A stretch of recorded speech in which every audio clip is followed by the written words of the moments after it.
Binance അടക്കമുള്ള online trading ആപ്പുകൾ വഴിയുള്ള ഇടപാടുകാരെ കേരള പോലീസ് ഇപ്പോൾ വ്യാപകമായി അറസ്റ്റ് ചെയ്യുന്നുണ്ട്. കേരള സൈബർ പോലീസിൻ്റെ ഒരു ഡ്രൈവ് ഈ തരത്തിൽ നടക്കുന്നുണ്ട്.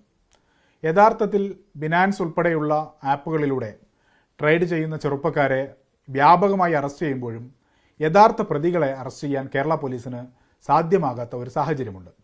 എന്താണ് ഇത്തരത്തിലുള്ള ഓൺലൈൻ തട്ടിപ്പുകൾ യഥാർത്ഥത്തിൽ സംഭവിക്കുന്നത് എന്ന് പരിശോധിച്ചാൽ പലരുടെയും ബാങ്ക് അക്കൗണ്ടുകൾ ഉപയോഗപ്പെടുത്തിക്കൊണ്ട് വലിയ തരത്തിലുള്ള ഓൺലൈൻ തട്ടിപ്പുകൾ നടത്തുകയും ഇത്തരത്തിൽ തട്ടിപ്പുകളിലൂടെ സമ്പാദിച്ച പണം ബിനാൻസ് ഉൾപ്പെടെയുള്ള ആപ്പുകളിലൂടെ USDTയും മറ്റുമായി ട്രാൻസ്ഫർ ചെയ്തുകൊണ്ട് പണം സമ്പാദിക്കുകയും ചെയ്യുന്ന ഒരു വലിയ ക്രൈം സിൻഡിക്കേറ്റ് നമ്മുടെ നാട്ടിൽ നിലനിൽക്കുന്നുണ്ട്.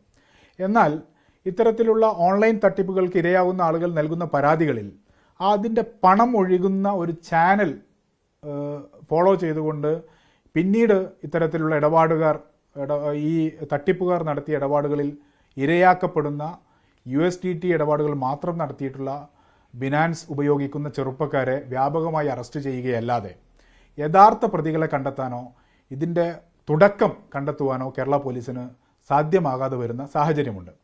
ഇതിൻ്റെ ഒരു പ്രശ്നം എന്താണെന്ന് വെച്ചാൽ ഓൺലൈൻ തട്ടിപ്പുകളുടെ ഒരു അനിയന്ത്രിതമായ ഒരു ഒഴുക്കുണ്ടായിട്ടും ഇതിൽ ഇരയാകുന്ന ആളുകൾക്ക് നീതി ലഭ്യമാകാതിരിക്കുകയും സാധാരണഗതിയിലുള്ള ഓൺലൈൻ ഇടപാടുകൾ മാത്രം നടത്തുന്ന ധാരാളം ചെറുപ്പക്കാരെ, പ്രത്യേകിച്ചും വിദ്യാർത്ഥികളും മറ്റുമായിട്ടുള്ള ചെറുപ്പക്കാരെ പോലീസ് അറസ്റ്റ് ചെയ്യുകയും ചെയ്യുന്ന സാഹചര്യം ഉണ്ടാകുന്നു എന്നുള്ളതാണ്. നമ്മുടെ സാധാരണഗതിയിലുള്ള ഒരു കുറ്റകൃത്യമായി ഇതിനെ പരിശോധിച്ചാൽ, ഒരു ഉദാഹരണത്തിലൂടെ പരിശോധിച്ചാൽ, ഒരു പറ്റം കള്ളന്മാർ അടക്ക മോഷ്ടിക്കുന്നു.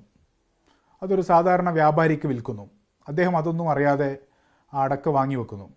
പോലീസ് അന്വേഷിച്ച് അടക്ക വ്യാപാരിയുടെ അടുത്തെത്തുന്നു. അടക്ക വ്യാപാരിയെ പ്രതിയായി കേസിൽ പ്രതി ചേർക്കുന്നു. അയാളെ മാത്രം പ്രതി ചേർക്കുന്നു. അടക്കയും സീസ് ചെയ്യുന്നു. അടക്ക വ്യാപാരിയെ ഈ കേസിലെ പ്രധാന പ്രതി എന്ന് പറഞ്ഞ് പത്രവാർത്ത കൊടുക്കുന്നു. ഇതാണിപ്പോൾ യഥാർത്ഥത്തിൽ സംഭവിച്ചുകൊണ്ടിരിക്കുന്നത്. മറ്റൊരു ഉദാഹരണം വേണമെങ്കിൽ പറയാം. ഒരു കൂട്ടം ആളുകൾ ബാങ്ക് റോബറി നടത്തുന്നു. ഒരു ഷോപ്പിംഗ് മാളിൽ ചെല്ലുന്നു. എല്ലാ ഷോപ്പുകളിൽ നിന്നും പർച്ചേസ് നടത്തുന്നു. പോലീസ് എത്തുന്നു. യഥാർത്ഥ പ്രതികളെ പിടികൂടുന്നില്ല. ഷോപ്പിംഗ് മാളിലെ ഈ പണം ഒഴുകിയ എല്ലായിടത്തും ചെന്ന് എല്ലാ ഇടപാടുകാരെയും പ്രതിയാർക്കുന്നു. അതിലൊരാളെ പിടിച്ച് പ്രധാന പ്രതി പിടിയിൽ, ആദ്യത്തെ ഇടപാട് നടത്തിയ ആളെ പിടിച്ച് പ്രധാന പ്രതി പിടിയിൽ എന്ന് പറഞ്ഞ് പത്രവാർത്ത കൊടുക്കുന്നു. അവൻ്റെ ചിത്രം പ്രസിദ്ധീകരിക്കുന്നു. ഇതാണിപ്പോൾ യഥാർത്ഥത്തിൽ സംഭവിച്ചുകൊണ്ടിരിക്കുന്നത്. കേരള പോലീസ് ഈ ചെറുപ്പക്കാരുടെ ഓൺലൈൻ ഇടപാടുകൾ നടത്തിയ യഥാർത്ഥത്തിൽ കുറ്റവാളികളല്ലാത്ത ഈ ട്രേഡിംഗ് നടത്തിയ ഇടപാടുകാരെ അവരുടെ ചിത്രമെടുത്ത് പത്രങ്ങൾക്ക് നൽകി പ്രധാന പ്രതികൾ പിടിയിലെന്ന് പറയുന്നു. കേരള പോലീസിൻ്റെ ഇൻസ്റ്റഗ്രാം പേജിൽ അത്തരത്തിലുള്ള വാർത്തകൾ നൽകുന്നു. എന്നാൽ ഈ കുറ്റകൃത്യങ്ങൾ നിർബാധം തുടരുകയും ചെയ്യുന്നു. യഥാർത്ഥ പ്രതികളെ പോലീസിന് കണ്ടെത്താനും കഴിയുന്നില്ല. ഈ സാഹചര്യം നിലനിൽക്കുന്നത് കൊണ്ട് തന്നെ നിരവധിയായിട്ടുള്ള നിരപരാധികളായ ചെറുപ്പക്കാരെ വേട്ടയാടുന്നതിനാണ് ഇപ്പോൾ സാഹചര്യം ഒരുങ്ങിയിരിക്കുന്നത്. അതുകൊണ്ട് തന്നെ യഥാർത്ഥ പ്രതികളെ കണ്ടെത്തുവാനും ഇത്തരത്തിൽ ചെറുപ്പക്കാരെ, വിദ്യാർത്ഥികളെ വേട്ടയാടുന്ന സാഹചര്യം അവസാനിപ്പിക്കുവാനും പോലീസ് തയ്യാറാവേണ്ടതുണ്ട് യഥാർത്ഥത്തിൽ. ഇനി ഇത്തരം ഇടപാടുകൾ നടത്തുന്ന ചെറുപ്പക്കാരോട് എനിക്ക് സവിശേഷമായി പറയാനുള്ളത് ഇത്രയാണ്. ഈ USDT ഇടപാടുകളിൽ, ബിനാൻസ് വഴിയുള്ള ഇടപാടുകളിൽ നിങ്ങൾക്ക് ഇത്രയധികം ലാഭം ലഭിക്കുന്നത് ഇത്തരം തട്ടിപ്പുകാർ അവരുടെ തട്ടിപ്പ് പണം ഡോളറുകളായി സൂക്ഷിക്കുന്നതിനും മറ്റുമായി ഇടപാടുകൾ നടത്തുന്നുകൊണ്ടാണ്. അതുകൊണ്ട് തന്നെ ചെറിയ തരത്തിലുള്ള ഒരു ലാഭത്തിന് വേണ്ടി വലിയ അബദ്ധത്തിലാണ് നിങ്ങൾ ചെന്നുപെടുന്നത് എന്ന് ഓർക്കേണ്ടതാണ്. അതോടൊപ്പം തന്നെ തങ്ങളുടെ ബാങ്ക് അക്കൗണ്ട് വിവരങ്ങൾ ചെറിയ ലാഭത്തിന് വേണ്ടി, ചെറിയ വരുമാനത്തിന് വേണ്ടിയൊക്കെ ഇത്തരം ഓൺലൈൻ ആപ്പുകളിലൂടെ ഷെയർ ചെയ്യുന്ന വിദ്യാർത്ഥികളടക്കമുള്ള ആളുകളും ഇത് സൂക്ഷിക്കേണ്ടതാണ്. ഇനി അബദ്ധത്തിൽ നമ്മളൊരു കേസിൽ പ്രതിയായാൽ, അല്ലെങ്കിൽ പോലീസ് നിങ്ങളെ തെരഞ്ഞു വരുന്നുണ്ടെങ്കിൽ, നമ്മുടെ ക്രിമിനൽ വ്യവസ്ഥയിൽ ഒരു നിലക്കും വിശ്വസിക്കാൻ കഴിയില്ല എന്ന് നിയമം തന്നെ പറയുന്ന ഒരു വിഭാഗമാണ് പോലീസ് എന്ന് പറയുന്നത്.